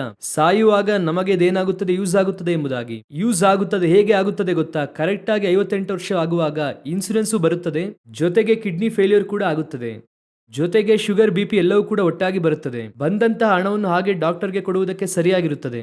ಆಗ ಏನ್ ಹೇಳುತ್ತಾರೆ ಗೊತ್ತಾ? ನಾವು ಇನ್ಸೂರೆನ್ಸ್ ಮಾಡಿಸಿದ್ದು ಎಷ್ಟು ಒಳ್ಳೆಯದಾಯ್ತು ನೋಡಿದ್ರ, ಸಹಾಯವಾಯಿತು ನೋಡಿದ್ರ. ನಾನು ಹೇಳುತ್ತೇನೆ, ನೀವು ಇನ್ಸೂರೆನ್ಸ್ ಮಾಡಿಸುವುದಕ್ಕಿಂತಲೂ ಆ ಹಣದಲ್ಲಿ ದೇವರ ಸೇವೆಯನ್ನು ಮಾಡುತ್ತಲೇ ಇರ್ರಿ. ಯಾರಿಗಾದರೂ ಸೇವೆಗೆ ಹೆಲ್ಪ್ ಮಾಡುತ್ತಲೇ ಇರ್ರಿ. ನಿಮಗೆ ಆ ರೋಗವೇ ಬರದಂತೆ ದೇವರು ಕಡೆಯ ತನಕ ಕಾಪಾಡುತ್ತಾರೆ. ಈಗ ನೀವು ಸಂಪಾದನೆ ಮಾಡಿದ್ದೆಲ್ಲವೂ ಕೂಡ ಡಾಕ್ಟರ್ಗೆ ಹೋಯಿತು. ಆದ್ದರಿಂದ ನೀವು ಬಹಳ ಏನಾದರೂ ಕಾಪಾಡಲ್ಪಟ್ರ, ಎಕ್ಸ್ಟ್ರಾ 2 ವರ್ಷ ಬಾಳಿರುತ್ತೀರ, ಅಷ್ಟೇ ಹೋಯಿತು. ಆದರೆ ನೀವು ಮಾಡಿದಂತಹ ಸೇವೆ ಈ ಭೂಮಿಯಲ್ಲಿ ಮಾತ್ರವಲ್ಲ, ಪರಲೋಕದ ತನಕ ಬಂದು ನಿಲ್ಲುತ್ತದೆ. ಅಲ್ಲೂ ಕೂಡ ನಿಮ್ಮನ್ನು ಕಾಪಾಡುವಂತದ್ದಾಗಿದೆ. ಹಾಲೆಲೂಯ. ದೇವರು ಯಾಕೆ ಮನುಷ್ಯನ ಒಂಟಿಯಾಗಿರುವಂತದ್ದು ಒಳ್ಳೆಯದಲ್ಲ ಎಂಬುದಾಗಿ ಹೇಳಿದ್ರು ಅಂದ್ರೆ, ಏನೋ ಗಂಡ ಹೆಂಡತಿಯಾಗಿ ಬರೀ ಮಗುವನ್ನು ಹೆರುವುದಕ್ಕಾಗಿ ಮಾತ್ರವಲ್ಲ. ಹೊಸ ಒಡಂಬಡಿಕೆಯಲ್ಲಿ ನಪುಂಸಕರಿದ್ದಾರೆ, ಇವರಿಗೆ ಮದುವೆ ಆಗಿಲ್ಲ, ಅವರಿಗೂ ಕೂಡ ದೇವರು ಹೇಳುತ್ತಾರೆ ಒಂಟಿಯಾಗಿರುವುದು ಒಳ್ಳೆಯದಲ್ಲ. ಹಾಗಾದ್ರೆ ಮದುವೆ ಆಗುವುದಕ್ಕೆ ಹೇಳುತ್ತಾ ಇದ್ದಾರಾ? ಇಲ್ಲ. ಅಲ್ಲಿ ಅವರಿಗೆ ಪರಿಶುದ್ಧಾತ್ಮನು ಜೊತೆಯಾಗಿ ಇದ್ದಾರೆ. ಇಬ್ಬರು ಒಮ್ಮನಸ್ಸಿನಿಂದ ಇದ್ದರೆ, ಮದುವೆ ಆಗದೇ ಇರುವವರಿಗೆ ಹೇಳುತ್ತೇನೆ, ನಿಮ್ಮೊಂದಿಗೆ ಪರಿಶುದ್ಧಾತ್ಮನು ಇನ್ನೊಬ್ಬರಾಗಿ ಇರುತ್ತಾರೆ. ಪ್ರಸಂಗಿ ಪುಸ್ತಕದಲ್ಲಿ ಹೇಳುತ್ತಾರೆ 4ನೇ ಅಧ್ಯಾಯದಲ್ಲಿ, 3 ಸುತ್ತಿನ ಹಗ್ಗ ಅರಿಯುವುದಿಲ್ಲ, ದೇವರು ನಿಮ್ಮೊಂದಿಗೆ ಇರುತ್ತಾರೆ. ಇವರಿಬ್ಬರು ಕೂಡ ಸೇರಿ ಇಷ್ಟೊಂದು ದೊಡ್ಡ ಕಾರ್ಯವನ್ನು ಗಂಡ ಹೆಂಡತಿ ಸೇರಿ ಮಾಡಬಹುದಾದ ಕಾರ್ಯವನ್ನು ದೇವರು ನೀವು ಸೇರಿ ಮಾಡಬಹುದು. ಮದುವೆ ಆಗದೇ ಇರುವಂತ ಹೆಣ್ಣು ಅಥವಾ ಮದುವೆ ಆಗದೇ ಇರುವಂತ ಗಂಡು, ಒಂದು ವೇಳೆ ದೇವರು ನಿಮ್ಮನ್ನು ಆ ರೀತಿಯಾಗಿ ಜೀವಿಸುವುದಕ್ಕೆ ಹೇಳಿದ್ರೆ, ಈ ತಕ್ಕ ಸಹಕಾರಿ ಯಾರು ಅಂದರೆ ನಿಮಗೆ ಪರಿಶುದ್ಧಾತ್ಮನು. ನಾನು ಹೋಗಿ ಸಂತೈಸುವ ಆತನನ್ನು ನಿಮಗೆ ಕಳುಹಿಸುತ್ತೇನೆ. ಈಗ ನೋಡಿರಿ, ಆದಾಮನ ಪಕ್ಕೆಯಿಂದ ತೆಗೆದು ದೇವರು ಆದಾಮನಿಗೆ ಅವಳನ್ನು ಕೊಡುತ್ತಾರೆ. ಯೇಸು ಕ್ರಿಸ್ತನಿಗೆ ಪಕ್ಕೆಯಲ್ಲಿ ಚುಚ್ಚುತ್ತಾರೆ. ಸಭೆ ಬಂತು. ಈಗ ತಕ್ಕ ಸಹಕಾರಿಯಾಗಿ ಸಭೆ ಇದೆ. ಈಗ ತಕ್ಕ ಸಹಕಾರಿಯಾಗಿ ದೇವರಾತ್ಮನಿದ್ದಾರೆ. ಈಗ ಅವರು ನಿಮ್ಮನ್ನು ನಡೆಸುತ್ತಾರೆ. ಒಂದು ವೇಳೆ ಮದುವೆ ಆಗಿದ್ದರೆ ನೀವಿಬ್ಬರು ಒಳ್ಳೆಯ ಸಹಕಾರಿಯಾಗಿದ್ದು ನಡೆಯಬೇಕು. ಮದುವೆ ಆಗಿಲ್ವಾ, ನಿಮಗೆ ತಕ್ಕ ಸಹಕಾರಿ ಪರಿಶುದ್ಧಾತ್ಮನಾಗಿರುತ್ತಾರೆ. ಅವರು ಇಷ್ಟು ಕಾರ್ಯವನ್ನು ಕೂಡ ನಿಮ್ಮ ಮೂಲಕವಾಗಿ ಮಾಡುವುದಕ್ಕೆ ಶಕ್ತರಾಗಿದ್ದಾರೆ. ಹಾಲೆಲೂಯ. ನಾವೆಲ್ಲರೂ ಕೂಡ ಎದ್ದು ನಿಂತು ಪ್ರಾರ್ಥನೆ ಮಾಡೋಣ. ನೆಗೆಟಿವ್ ಆದ ಥಾಟ್ಸ್ ಅನ್ನು ತೆಗೆದುಹಾಕಿ. ರಕ್ಷಣೆ ಹೊಂದದೇ ಇರುವಂತ ಗಂಡ ಇದ್ದರೆ, ರಕ್ಷಣೆ ಹೊಂದದೇ ಇರುವಂತ ಹೆಂಡತಿ ಇದ್ದರೆ, ಈಗ ನೀವು ಅವರ ಕುರಿತಾದ ನೆಗೆಟಿವ್ ಥಾಟ್ಸ್ ಅನ್ನು ತೆಗೆದುಹಾಕಿ. ಅಷ್ಟೇನೆ, ಇದು ನಡೆಯುವುದಿಲ್ಲ, ಇವರು ರಕ್ಷಣೆ ಹೊಂದುವುದಿಲ್ಲ, ಅದೆಲ್ಲ ಇಲ್ಲ. ಕರ್ತನು ಎಂತಹ ಫರೋಹನನನ್ನು, ಎಂತಹ ನೆಬುಕದ್ನೆಚ್ಚರನನ್ನು ಬದಲಾಯಿಸುವುದಕ್ಕೆ ಶಕ್ತರಾಗಿದ್ದಾರೆ. ದೇವರು ಅಂದುಕೊಂಡರೆ ಯಾರನ್ನಾದರೂ ಬದಲಾಯಿಸಬಹುದು. ತಕ್ಕ ಸಹಕಾರಿಯಾಗಿ ದೇವರು ಬದಲಾಯಿಸುತ್ತಾರೆ. ಯಾವ ಉದ್ದೇಶಕ್ಕಾಗಿ ನಿಮ್ಮನ್ನು ಒಟ್ಟುಗೂಡಿಸಿದ್ದಾರೋ ಆ ಉದ್ದೇಶವನ್ನು ನೆರವೇರಿಸುತ್ತಾರೆ. ನಿಮ್ಮನ್ನು ಒಟ್ಟುಗೂಡಿಸಿದ್ದಕ್ಕೆ ಕಾರಣ ಲೌಕಿಕವಾದದ್ದಕ್ಕಾಗಿ ಅಲ್ಲ, ನಿಮ್ಮನ್ನು ಒಟ್ಟುಗೂಡಿಸಿದ್ದಕ್ಕೆ ಕಾರಣ ಆತ್ಮಿಕ ಉದ್ದೇಶ. ಅಬ್ರಹಾಮನನ್ನು ಸಾರಾಳನ್ನು ಒಟ್ಟುಗೂಡಿಸಿದ್ದು ಮಾಂಸ ಸತ್ತು ಹೋದ ನಂತರವಾಗಿ. ಅದೇ ವಾಕ್ಯ ಹೇಳುತ್ತದೆ. ಆ ನಂತರವಾಗಿ ಒಂದು ಆತ್ಮಿಕ ಉದ್ದೇಶ, ವಾಗ್ದಾನದ ಪುತ್ರ. ಆ ವಾಗ್ದಾನವನ್ನು ನೆರವೇರಿಸುವುದಕ್ಕೋಸ್ಕರವಾಗಿಯೇ ದೇವರವರನ್ನು ಒಟ್ಟುಗೂಡಿಸಿದರು. ಅಬ್ರಹಾಮನು ಕುರಿ ಹಿಂಡನ್ನು ಸಂಪಾದಿಸುವುದಕ್ಕಾಗಿ ಅಲ್ಲ, ಕಾನಾನ್ ದೇಶವನ್ನು ಸ್ವತಂತ್ರಿಸಿಕೊಳ್ಳುವುದಕ್ಕಾಗಿ ಅಲ್ಲ. ಯಾಕಂದ್ರೆ ಇಬ್ರಿಯ 11ರಲ್ಲಿ ಅವರೇ ಹೇಳುತ್ತಾರೆ, ಅವರು ಅದನ್ನಲ್ಲ, ಅದಕ್ಕಿಂತಲೂ ಉತ್ತಮ ದೇಶವಾದ ಪರಲೋಕವನ್ನೇ ಹಾರೈಸುವವರಾಗಿದ್ದರು. ಹಾಗಾದರೆ ದೇವರು ಕಾನಾನ್ಗೆ ಕರೆತಂದಂಥದ್ದು, ಅಬ್ರಹಾಮನನ್ನು ಕಾನಾನಲ್ಲಿ ಆಶೀರ್ವದಿಸಿದ್ದು ಯಾತಕ್ಕಾಗಿ ಅಂದರೆ ಬೇರೆ ಒಂದು ಆತ್ಮಿಕವಾದ ಉದ್ದೇಶಕ್ಕಾಗಿ. ಯಾಕೋಬನು ಲಾಬಾನನ ಬಳಿ ಕೊಂಡೊಯ್ಯಲ್ಪಟ್ಟದ್ದಕ್ಕೆ ಕಾರಣ ಏನು? ಆಡನ್ನು ಕುರಿಯನ್ನು ಸಂಪಾದಿಸುವುದಕ್ಕಾಗಿ ಅಲ್ಲ, 12 ಕುಲಗಳನ್ನು ಅಲ್ಲಿ ಹೆರಬೇಕು. ಯೋಸೇಫನು ಐಗುಪ್ತ್ಯಕ್ಕೆ ಕೊಂಡೊಯ್ಯಲ್ಪಟ್ಟದ್ದು ಯಾತಕ್ಕಾಗಿ? ಮಂತ್ರಿಯಾಗುವುದಕ್ಕಾಗಿಯೇ ಅಲ್ಲ, ಅನ್ಯ ಜನಾಂಗದವರು. ಯಾಕೋಬನು ಎನ್ನುವಂಥ ಇಸ್ರಾಯೇಲನ ಮೂಲಕವಾಗಿ ಶಿಲುಬೆ ಬರಬೇಕು, ಕೈಯನ್ನು ಕ್ರಾಸ್ ಆಗಿ ಇಡಬೇಕು, ಆ ಕ್ರಾಸ್ ಮೂಲಕ ಅನ್ಯರು ಒಳಗೆ ಬರಬೇಕು. ಈ ಗುರುತನ್ನು ನೆರವೇರಿಸುವುದಕ್ಕಾಗಿ ಒಂದೊಂದರ ಹಿಂದೆಯೂ ಕೂಡ ಒಂದು ದೇವರ ಉದ್ದೇಶವಿದೆ. ನಿನ್ನನ್ನು ಭೂಮಿಯಲ್ಲಿ ತಂದದ್ದು ಏನೋ ಮದುವೆಯಾಗಿ ಮಕ್ಕಳನ್ನು ಹೆತ್ತು ಮನೆ ಕಟ್ಟಿ ಸಂಪಾದನೆ ಮಾಡುವುದಕ್ಕಾಗಿ ಅಲ್ಲ, ನಿಮ್ಮ ಮೂಲಕವಾಗಿ ಪರಲೋಕ ಒಂದು ಆತ್ಮಿಕ ಯೋಜನೆಯನ್ನು ನೆರವೇರಿಸುವುದಕ್ಕಾಗಿ ಇಟ್ಟಿದೆ. ಅದು ಏನೆಂಬುದಾಗಿ ದೇವರತ್ರ ಕೇಳಬೇಕು. ನನಗೆ ಹೇಳಿ ದೇವರೇ, ಅದನ್ನು ನೆರವೇರಿಸಿದ್ದೀರಾ ಎಂಬುದಾಗಿ ನೋಡಿ. ಅದಕ್ಕಾಗಿಯೇ ದೇವರು ನಿಮ್ಮನ್ನು ಇಟ್ಟಿದ್ದಾರೆ. ನಾವು ಪ್ರಾರ್ಥಿಸೋಣ. ನನ್ನ ಕುಟುಂಬದಲ್ಲಿ ನಿಮ್ಮ ಆತ್ಮಿಕವಾದ ಉದ್ದೇಶ ನೆರವೇರಿತಾ? ನನ್ನ ಕುಟುಂಬದಲ್ಲಿ ನಿಮ್ಮ ಪರಲೋಕದ ಉದ್ದೇಶವು ನೆರವೇರಿತಾ? ನನಗೆ ತಿಳಿಯಪಡಿಸಿರಿ ದೇವರೇ. ನಮ್ಮ ಕುರಿತಾಗಿ ನೀವು ಇಟ್ಟಿರುವಂಥ ಉದ್ದೇಶವೇನು? ಈ ಭೂಮಿಯಲ್ಲಿ ನಮ್ಮನ್ನು ಕರೆತಂದದಕ್ಕೆ ಉದ್ದೇಶವೇನು? ನಾನು ಏನೋ 800 ಕೋಟಿಯಲ್ಲಿ 10ರಲ್ಲಿ 11ನೇ ವ್ಯಕ್ತಿಯಾಗಿರುವುದಕ್ಕಾಗಿ ಈ ಲೋಕಕ್ಕೆ ನಾನು ಬರಲಿಲ್ಲ. ನನ್ನ ಮೂಲಕವಾಗಿ ಪರಲೋಕ ಒಂದು ಕಾರ್ಯವನ್ನು ಮಾಡಬೇಕೆಂಬುದಾಗಿ ಉದ್ದೇಶಿಸಿದೆ. ಅದಕ್ಕಾಗಿ ನಾನು ಇಲ್ಲಿ ಕರೆತರಲ್ಪಟ್ಟೆ. ಅದನ್ನು ಮಾಡಿ ಮುಗಿಸಿದ ನಂತರ ನಾನು ಪರಲೋಕಕ್ಕೆ ಹೋಗುತ್ತೇನೆ. ಈ ಆಲೋಚನೆ ನಿಮಗೆ ಇರಬೇಕು. ಅದಕ್ಕೆ ತಕ್ಕ ಸಹಕಾರಿಯನ್ನೇ ದೇವರು ಇಲ್ಲಿ ಉಂಟು ಮಾಡಿದ್ದಾರೆ. ನೀವು ತಕ್ಕ ಸಹಕಾರಿಯನ್ನಿಟ್ಟುಕೊಂಡು ಉಳಿದ ಕಾರ್ಯಗಳನ್ನೆಲ್ಲ ಯೋಚನೆ ಮಾಡುತ್ತಾ ಇದ್ದೀರಾ. ಭೂಮಿಯಲ್ಲಿರುವಂತಹ ಮನೆ, ಆಸ್ತಿ, ಕಾರು, ಹೆಸರು, ಹೊಗಳಿಕೆ, ಸಂಪಾದನೆ, ವಿದ್ಯಾಭ್ಯಾಸ, ಅದನ್ನು ಸಂರಕ್ಷಿಸಿ ಮಕ್ಕಳ ಭವಿಷ್ಯಕ್ಕಾಗಿ ಎಂಬುದಾಗಿ ಈ ರೀತಿ ಯೋಚನೆ ಮಾಡುತ್ತಿದ್ದೀರಾ. ಪರಲೋಕ ಯಾತಕ್ಕಾಗಿ ನಿಮ್ಮನ್ನು ಇಲ್ಲಿ ಕರೆತಂದಿದೆ ಎಂಬುದಾಗಿ ಯೋಚನೆ ಮಾಡಬೇಕು. ವೈ ಐ ಆಮ್ ಹಿಯರ್, ನಾನು ಯಾಕೆ ಇಲ್ಲಿದ್ದೇನೆ? ಒಪ್ಪಿಸಿಕೊಡೋಣವ ದೇವರ ಸಮ್ಮುಖದಲ್ಲಿ. ಈ ರೀತಿಯಾಗಿ ಕೇಳುವುದಕ್ಕೆ ಬಯಸುವಂತವರು, ದೇವರೇ ಯಾವ ಉದ್ದೇಶಕ್ಕಾಗಿ ನನ್ನನ್ನು ಕರೆತಂದಿದ್ದೀರಾ? ಈ ರೀತಿ ಕೇಳುವುದಕ್ಕೆ ಬಯಸುವಂತವರು ನಿಮ್ಮ ಕರೆಗಳನ್ನು ಮೇಲೆತ್ತಿ, ದೇವರೇ, ನನ್ನನ್ನು ಇಲ್ಲಿ ಕರೆತಂದದ್ದಕ್ಕೆ ನಿಮ್ಮ ಉದ್ದೇಶವೇನು? ಅದನ್ನು ನೆರವೇರಿಸುವಂತೆ ನಮಗೆ ಸಹಾಯ ಮಾಡಿ ಅಪ್ಪ. ಸರ್ವಶಕ್ತನಾದ ತಂದೆಯೇ, ಕರೆಗಳನ್ನು ಮೇಲೆತ್ತಿ ಪ್ರಾರ್ಥಿಸುತ್ತಾ ಇರುವಂಥ ಒಬ್ಬೊಬ್ಬರಿಗೋಸ್ಕರವಾಗಿ ಪ್ರಾರ್ಥಿಸುತ್ತೇನೆ. ನಿಮ್ಮ ಕರದ ಕೆಳಗೆ ತಗ್ಗಿಸಿಕೊಳ್ಳುತ್ತೇವೆ. ನೀವು ನಮ್ಮನ್ನು ಕರೆತಂದಂತಹ ಉದ್ದೇಶವನ್ನು ನೀವೇ ನೆರವೇರಿಸಿ ನಾವೆಲ್ಲರೂ ಕೂಡ ನಿನ್ನನ್ನು ಸಂಧಿಸುವುದಕ್ಕೆ ಬರುವಾಗ ಜಯಶಾಲಿಗಳಾಗಿ, ನೀವು ಕಳುಹಿಸಿದಂತಹ ಉದ್ದೇಶವನ್ನು ನೆರವೇರಿಸಿದವರಾಗಿ ನಿಮ್ಮನ್ನು ಬಂದು ಸಂಧಿಸುವುದಕ್ಕೆ ಕೃಪೆ ನೀಡಿರಿ. ನಿಮ್ಮ ಕರದ ಕೆಳಗೆ ತಗ್ಗಿಸಿಕೊಳ್ಳುತ್ತೇವೆ ನಮ್ಮ ದೇವರಾದ ಯೇಸುವಿನ ನಾಮದಲ್ಲಿ ತಂದೆಯೇ, ಆಮೇನ್, ಆಮೇನ್, ಆಮೇನ್.